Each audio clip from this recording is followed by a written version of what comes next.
മോഷണ സ്ഥലത്ത് നിന്ന് ലഭിച്ച രക്തക്കറ പിന്തുടർന്നാണ് പോലീസ് പ്രതികളിലേക്ക് എത്തിയത്.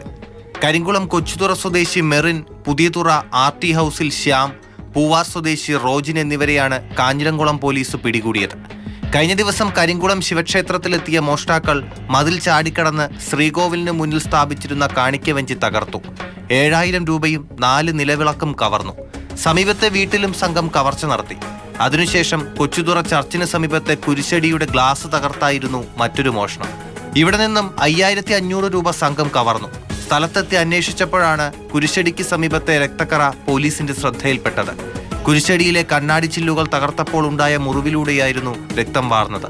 രക്തക്കറ കേന്ദ്രീകരിച്ച് നടത്തിയ അന്വേഷണം ചെന്നെത്തിയത് മെറിന്റെ വീട്ടിലായിരുന്നു. പോലീസിനെ കണ്ട് മെറിൻ ഇറങ്ങി ഓടി. പിന്തുടർന്നെത്തിയ പോലീസ് കൊച്ചുതുറയ്ക്ക് സമീപത്ത് വെച്ച് 3 പ്രതികളെയും പിടികൂടി. ലഹരിക്ക് അടിമകളായ പ്രതികൾ ലഹരി വസ്തുക്കൾ വാങ്ങുന്നതിനാണ് പ്രധാനമായും മോഷണം നടത്തുന്നതെന്നാണ് കാഞ്ഞിരംകുളം പോലീസിന്റെ കണ്ടെത്തൽ.